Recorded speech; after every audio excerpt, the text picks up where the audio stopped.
on the card? Oh, I'm for the unit in the trees. Again, it's a +2 for being in the trees. It's a -2. For an air burst, this is a heavy battery. So a 12 we're looking at, and we need an 11 to hit. Up to -2, it's just going to be an 11 on 220s.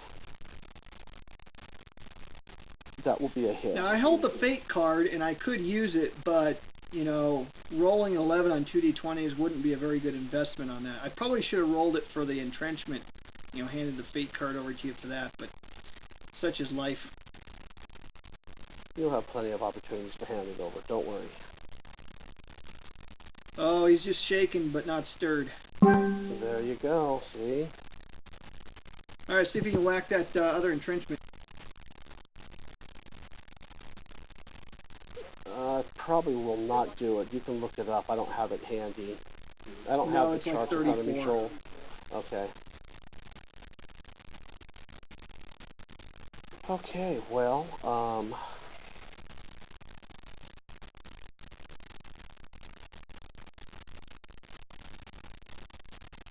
Pawn should be on the 2 box, yeah? yes, the initiative should be on the 2. And we're going to go ahead and do a, let's go ahead and show an assault, okay? Let's so do what it. we're going to do, we're going to do an assault move. During an assault move, it costs 5 initiative to do it. So that'll swing that to the Soviet side, to the 3 side of the Soviet. We are going to activate, and you can drop a command marker at any time during your turn or your opponent's turn. So I'm going to drop a command marker onto the board so we can activate all these guys here to do a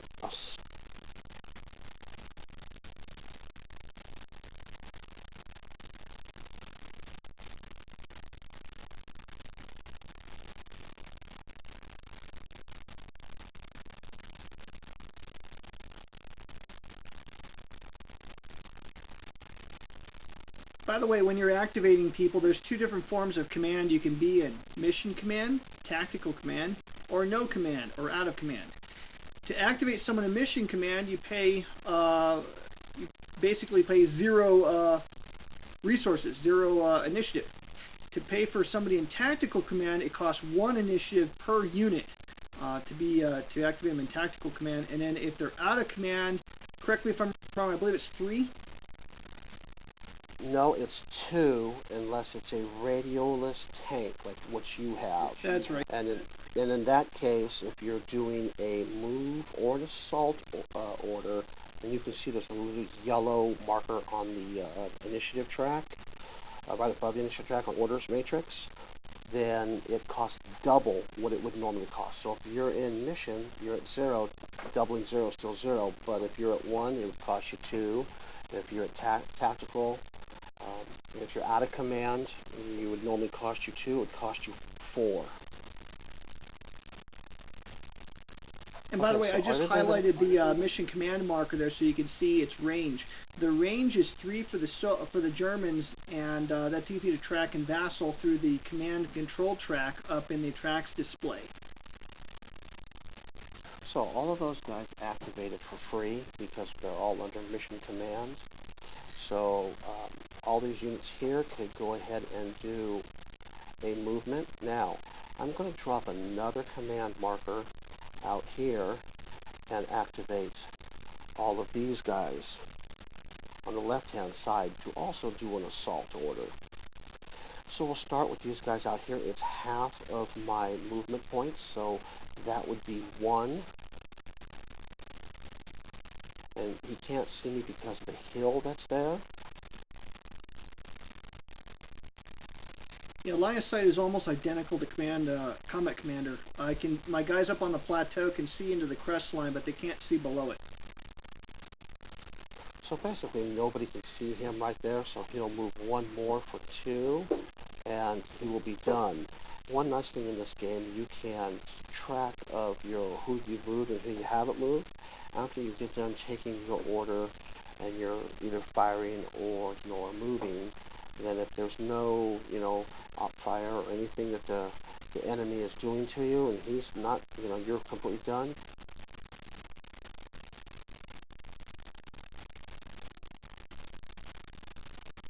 And by the way, those movement tracks do not work in your physical copy on your game board. That's really too bad because we really could use that.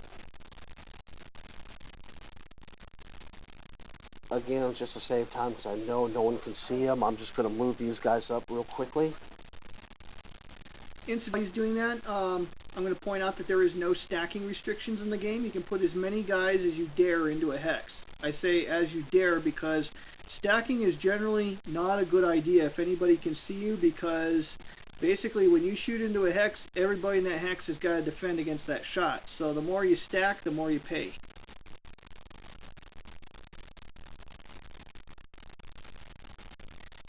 And during an assault order, you can spend 1 movement point once during that order to fire with your unit.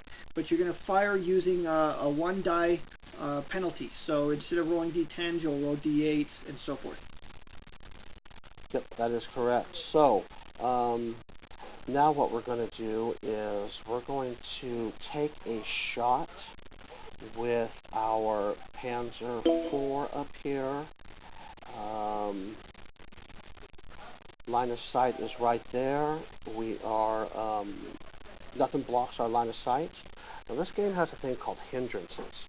And the way that the hindrances work is, right now that tank, to fire into the hex that it's trying to fire into, he's got to fire through that grain, those fields, and if there's an intervening hex with a field in between the 2 spots, then there's a hindrance. And in this case, the hindrance is 3. And what that means is if either die that I roll has a 1, 2, or 3 on it, it's an automatic miss. Anytime you roll a die in this game when you're firing, a 1 is an automatic hindrance, no matter what. Even if it's a clear line of sight, there's always a 1 hindrance. So 1s are bad. So we're in range, and we are firing high explosive into there. Our range is 6, so we're definitely within range of 5. So we're firing a 17 into that hex with 2 die 10s. In this game, everything starts with 2 die 10s. The range of a unit is actually tripled. So for this guy, his range with his high explosive is 6. He can fire from 1 to 6 hexes away and roll on 2 die 10s. If I double that range from 7 to 12, then I have to drop a die size down to 2 die 8s. And if I triple it, then I have to drop it again, 1 more die down to 6s. So in this instance, we're rolling 2 8s. I'm sorry, 2 10s. No 8s because you got an assault order. You're right, I do. I have an assault. But I rolled 10s, and I rolled a 1 anyway, so I'll keep it. So it's a miss because it's a hindrance of 3. So one of the dice had a hindrance, so I can't shoot him anymore, but I can move him. So that was 1 movement point for the shot. And Joel, you got your charts real quick. What's it cost for me to go through the fields? With the tracked vehicle, I believe it is 1. Yeah, it's just 1. Okay, so we're going to go for 2.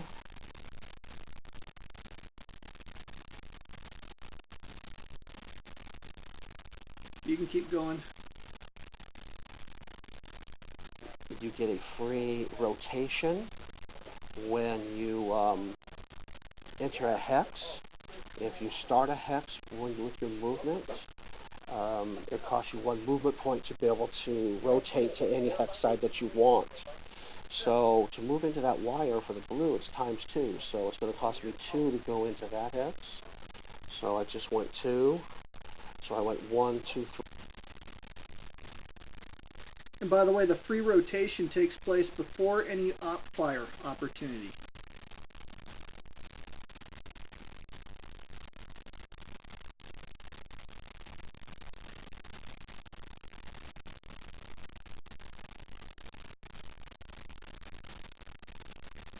Keep moving. I am. I'm going to go ahead and shoot before I move my MG42 into the platoon in D33. We're definitely within range. Again, I have to drop a die down to 8. And again, another 1. So this is not going so good for these guys. We missed because of an automatic hindrance. So I believe he's just going to stay there and activate. Now, in this game, you can do a thing called return fire. So Joel can take a shot at me with that infantry unit. The reason why he didn't shoot at me at my tank is he's got high explosive, and he's got to have armor piercing to hurt my tank. But in this situation, that unit that I just shot at, he can shoot back at me. So Joel, would you like to return fire? Actually, I'm not going to, because the range on my rifle boys is only 2 hexes, and despite that awesome Mosin Nagant, and I'd be dropped down to D8s for that.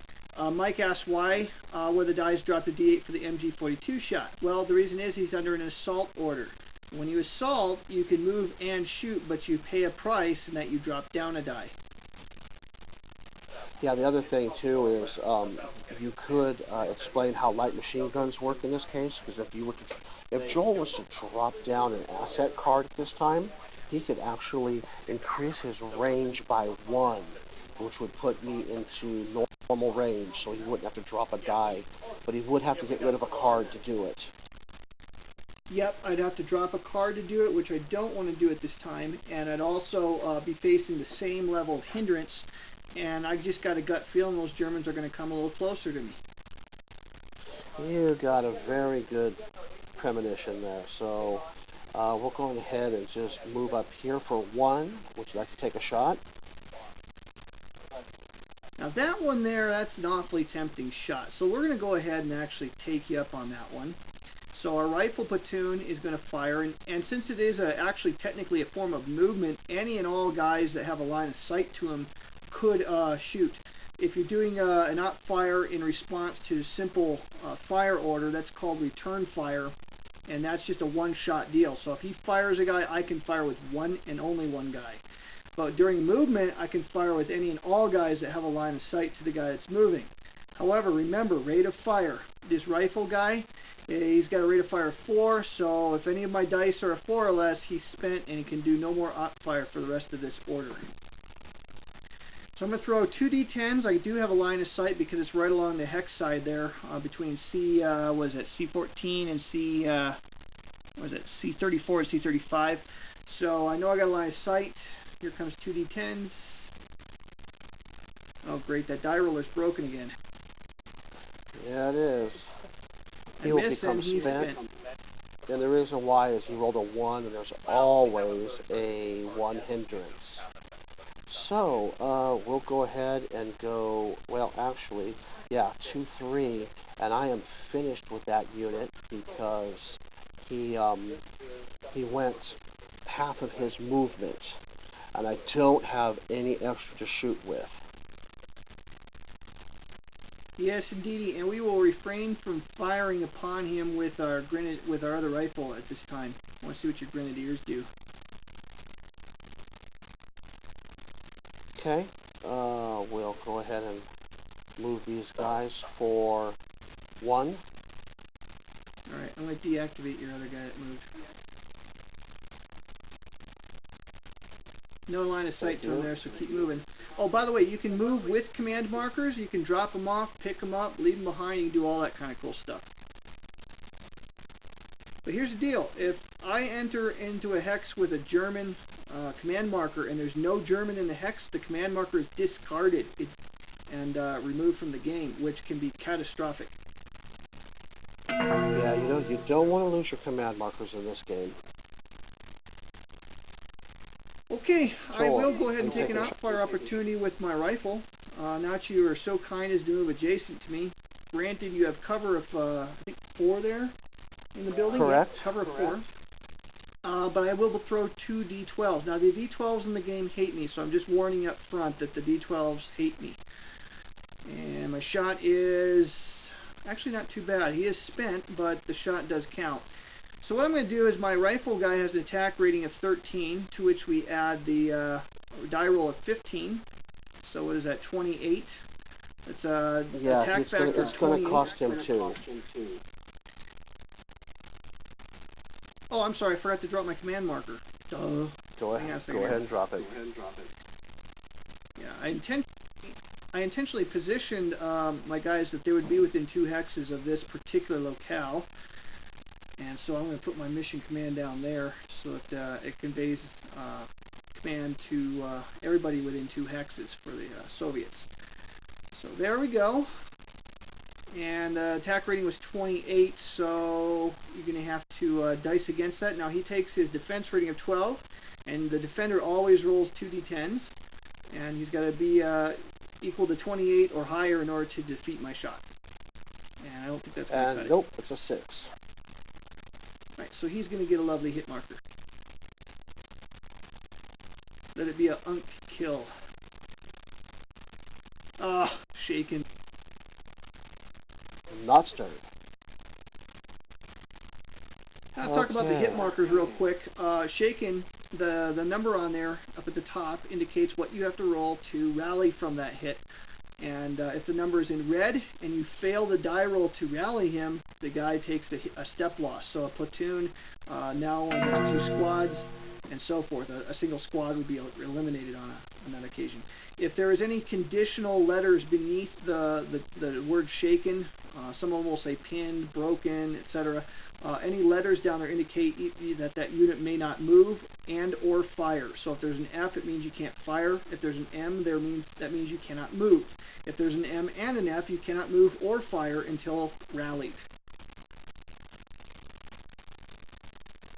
Alright, to show you what happens here, I'm going to move these guys together. This is one of the times where you can move 2 together when you have an infantry unit and a tank.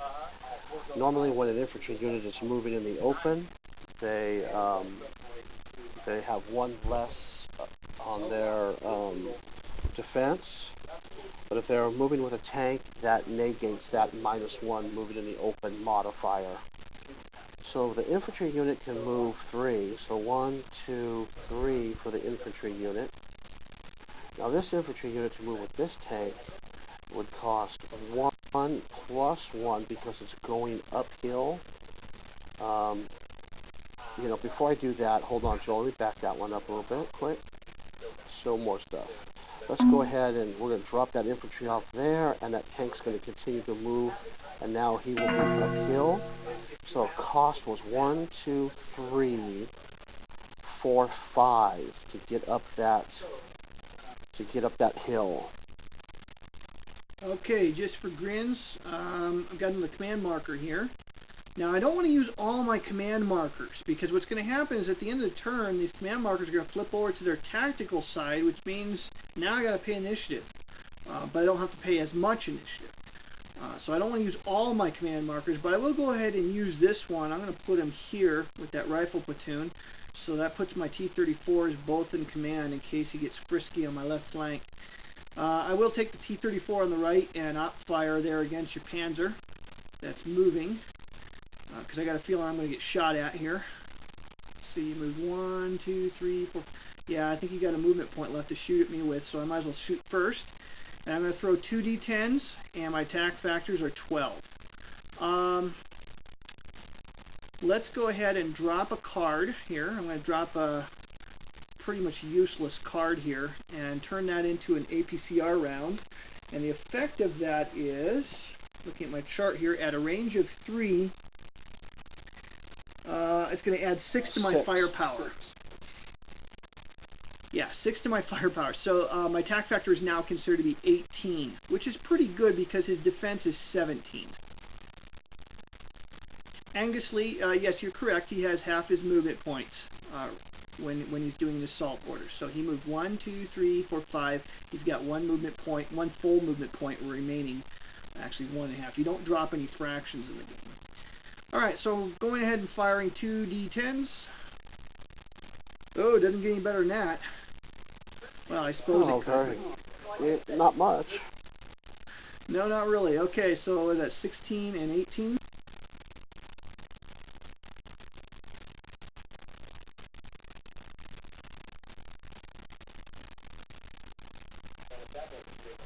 So defensively, I have to roll 2 die 10s.